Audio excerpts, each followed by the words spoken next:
Oh, hey, how's your marriage?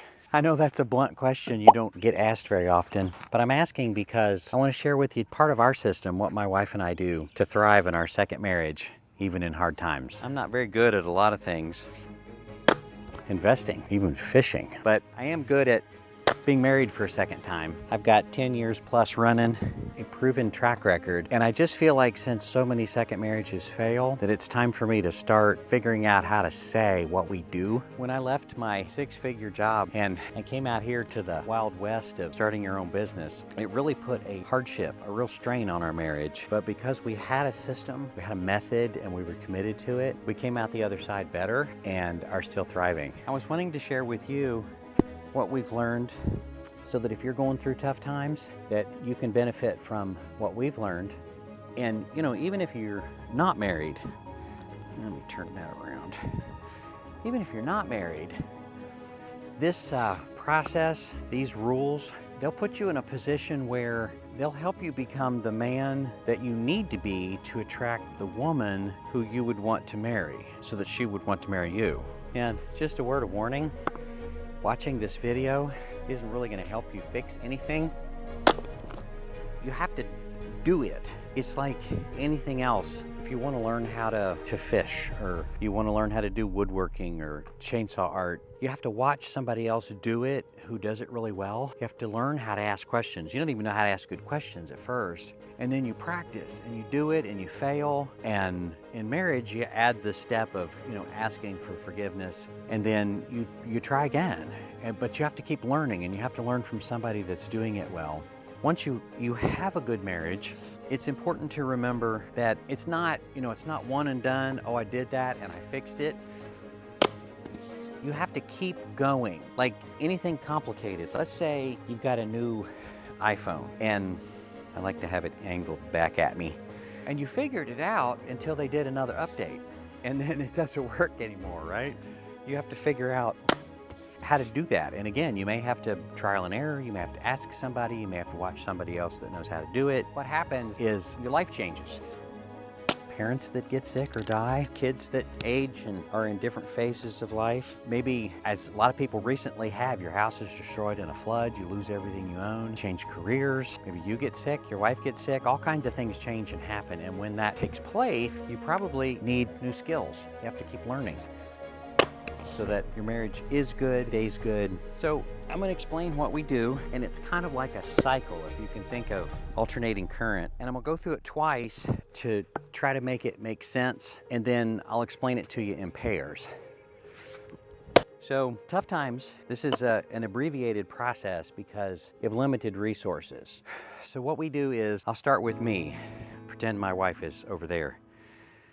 I take the limited resources that I have, and I simply intentionally love her. I give her what I have. I try to meet her needs the best I can with what's available. Then she, on this side, she receives what I give her as a gift and without complaint. Now, it didn't meet all of her needs, and she knows that. I know that.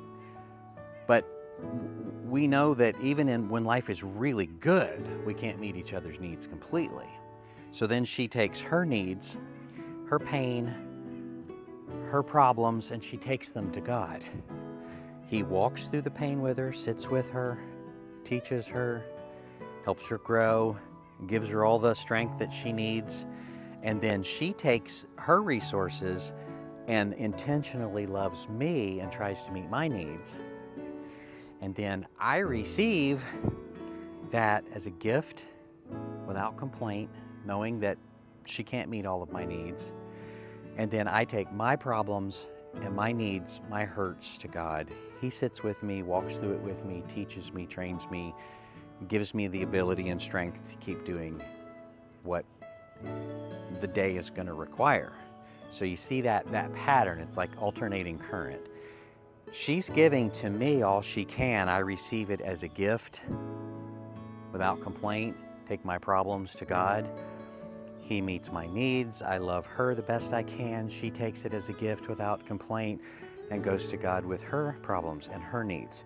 So you see how that cycles back and forth?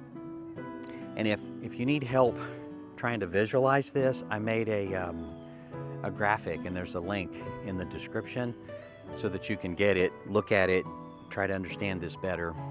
Or if you just, want it to be able to remember.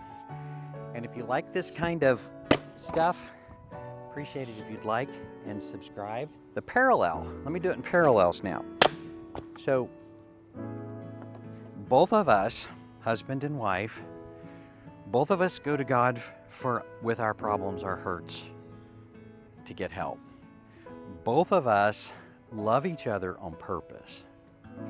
Both of us give whatever we can, the way that person wants to be loved, the best we know how to meet their needs. Both of us receive whatever is given as a gift. Both of us receive it as a gift without complaint, and we maintain that. So I'm helping her all I can. She's helping me all she can. But we're getting our power and our ability to function and remain stable on the inside from God Himself. I'm not stable and capable of facing the problems because of her behavior, her actions, her words, nor is she. She's not stable because of me. We're stable because of Him. And if we were looking to each other to get that stability, then it would be a rocky mess, because no human is able to meet all of the needs of another human. And do we do this perfectly? Nope. But we keep trying. We keep practicing. We keep getting better at it. And it's because we have a system, an agreed to method of behavior, action, feeling, speech, that we can focus on the problem together. The problem's not each other, the problem is not between us, but the problem is out there, and because we have this pattern, this path, then we can focus on and deal with the problem when things are difficult. Well, you've watched a whole video now on how to thrive in your second marriage, and I congratulate you on that. This information will help you if you're going through a problem. But when we deal with problems, they affect everything in our lives, both inside and out. So I made another video where I zoomed out and looked at life more generally, more broadly, and I shared 7 of the lessons that I learned while going through a difficult season. And if you get just a fraction out of it by watching it that I got out of it by living it and learning them and then writing them down, it will be well worth the watch. It will help you get through a difficult time. Video's right here. I'll see you over there.